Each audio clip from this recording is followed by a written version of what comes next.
kita akan mencoba kode program untuk menghitung atau mencari akar dengan menggunakan metode regula falsi. Kode programnya saya tulis dengan Skillab dan sudah diupload di GitHub ya, GitHub saya. Bisa diakses di sini github.com ardi175 ya. Kemudian cari saja bagian ini metode numerik, ini repository, salah satu repository yang ada di dalam sini. Klik ini, kemudian akan tampil berbagai file ya. Saat ini sudah ada beberapa file. Nanti insya Allah akan bisa ditambahkan lagi. Untuk metode regula falsi saya sediakan di sini kodenya dalam file metode regulafalsi.sce. Ini kalau kita buka seperti ini ya kode programnya. Oke, kemudian untuk mendownloadnya balik ke sini lagi. Kemudian klik tombol hijau ini kode, lalu di sini klik download zip ini. Ya.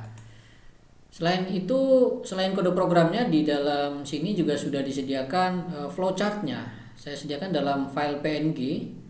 Ini dia fc-metode regulafalsi.png. Ini kalau kita klik akan terbuka di sini. Ini file gambar flowchartnya ya. Nah, regula falsi itu sebagaimana sudah dijelaskan ya dalam video mengenai materi metode Newton-Raphson, metode secant dan regula falsi itu ya. Di situ sudah dijelaskan bahwa metode regula falsi itu sebenarnya hampir mirip sekali dengan metode secant ya. Perbedaannya cukup tipis ya. Maka saya tidak akan menjelaskan lagi tentang regula falsi secara dari awal. Saya cukup lihatkan perbedaannya dengan metode secant ya. Kalau metode secant untuk masuk ke tahap berikutnya, iterasi berikutnya, maka langsung saja gunakan P0 dan P1 dengan menggunakan data dua terbaru, data dua terakhir gitu ya. Jadi dari P0 P1 kita dapatkan P gitu kan. Dari P0 dan P1 kita dapatkan P. Lalu untuk tahap berikutnya pada Newton-Raphson kita gunakan P0-nya adalah P1, lalu P1-nya adalah si P gitu ya. Kan data terbarunya adalah P. Maka dua data terbarunya berarti adalah P dan P1. Nah, itu yang akan kita gunakan untuk iterasi berikutnya. Itu kalau di Newton-Raphson. Nah, kalau di regula falsi bagaimana? Nah, regula falsi menggunakan kaidah yang sama seperti di metode bisection. Kita punya tiga nilai ini, P0, P1 dan P. Maka perlu diuji apakah FP0 kalikan FP itu kurang dari negatif atau tidak. Kalau negatif, kurang dari 0 ya. Kurang dari 0 atau tidak. Kalau kurang dari 0, maka selang berikutnya kita gunakan P0 dan P gitu ya. Tapi kalau ternyata positif perkalian ini, maka yang kita gunakan P sampai P1 gitu ya.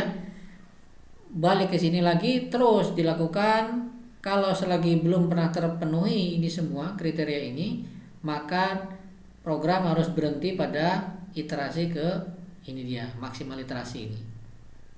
Gitu. Kita sekarang coba masuk ke kode programnya. Ini dia regula falsi, fungsinya Anda ketikkan di sini ya, sesuaikan dengan sintaknya Skillab. Kemudian kriteria henti Anda masukkan di sini, ini maksimal iterasinya. Maka Anda bisa lihat di sini, inilah bagian awal. Dari pertama kita diminta memasukkan nilai P0 dan P1, lalu program akan memplot terlebih dahulu plot fungsinya pada domain P0 sampai P1. Nah, dengan visual grafiknya itu kita bisa mempertimbangkan apakah P0 P1 yang kita berikan tadi itu apakah sudah memenuhi apakah sudah mengurung si akarnya atau belum gitu ya. Kalau belum ya seharusnya kita perbaiki dulu. Maka di sini diberikan kesempatan ya, diberikan kesempatan apakah ingin memperbaiki P0 dan P1 atau tidak. Kalau iya maka tekan Y sehingga kita akan kembali diminta memberikan P0 dan P1. Seterusnya begini sampai kita sudah merasa cukup dengan P0 P1 tersebut, tekan T maka akan mulai dilakukan perhitungan dengan metode regula falsi. Perhitungannya sama persis dengan metode secant kecuali di bagian untuk persiapan P0 P1 pada tahap berikutnya, yaitu di sini dicek dulu ya, apakah P0P yang mengurung akar atau P dan P1 yang mengurung akar, kan gitu. Ya ini cara yang sama seperti di metode bisection ya, gitu. Nah, setelah memperbarui nilai P0 P1, maka program akan kembali ke sini menghitung lagi P-nya dan seterusnya, balik lagi. Ya. Perbedaannya dengan secant apa? Dengan secant tentunya di bagian ini tidak perlu dipilih mau pakai P0P atau P1 ya. Di secant itu langsung yang akan digunakan adalah P1 dan P ya, P1 dan P. Atau P dan P1 maksudnya gitu ya. Itu di fungsi di metode secant seperti itu. Oke, sekarang kita coba.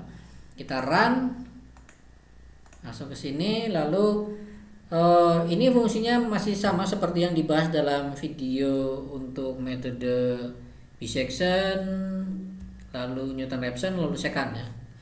Kita coba misalkan P0 nya adalah 0, lalu P1 nya misalkan adalah 5 gitu aja ya. Oke. Ini grafiknya. Akarnya ada di sini, lihat nih, di sini kelihatan ya, dari 0 kita tarik horizontal ke sini, ketemu di sini sebenarnya akarnya. Tapi kita memberikan tebakan awal 0 sampai 5 di sini ya. Oke, kita tidak akan merubah lagi ya. Silakan dicoba-coba sendiri nanti kalau pengen merubah-rubah. Karena saya tidak ingin merubah, saya tinggal tekan T lalu saya enter. Nah, biarkan program bekerja. Ternyata program mulai dari iterasi ke-1 terus sampai di iterasi ke-15 dia berhenti. Kenapa? Karena kriteria henti ini terpenuhi. Nilai mutlak FP ini kurang dari 0,0001 ya. Nih. P-nya jawaban adalah 1,999988. Yang sebenarnya P-nya pada sekitar ini adalah yang 2,0 ya, gitu. Tapi karena kriteria hentinya terpenuhi, ya sudah berhenti di sini. Ya. Gimana biar kita semakin dekat ke 2? Ya, coba kriteria hentinya kita perkecil lagi ya. Bukan 0,0001 tapi misalkan 0-nya sampai ada 5 apa 10 misalkan gitu. Maka diharapkan nanti P yang diperoleh sebagai jawaban itu semakin mendekati akar yang dicari gitu ya. Tentunya iterasinya bisa jadi akan semakin bertambah gitu ya. Oke, jadi itulah metode regula falsi. Kode programnya seperti ini. Untuk memanfaatkannya Anda tinggal memberikan saja fungsi f yang ingin dicari akarnya itu, sesuaikan dengan sintaknya Scilab, kemudian Anda masukkan nilai kriteria henti dan maksimal iterasi yang Anda inginkan. Kriteria henti dalam program ini adalah kalau nilai mutlak FP itu kurang dari sama dengan ini dia. Atau kurang dari ya, bukan kurang dari sama dengan. Kurang dari kriteria henti. Baik, untuk video pembahasan kode program untuk menghitung dengan menggunakan metode regula falsi ini saya akhiri sampai di sini. Terima kasih. Assalamualaikum warahmatullahi wabarakatuh.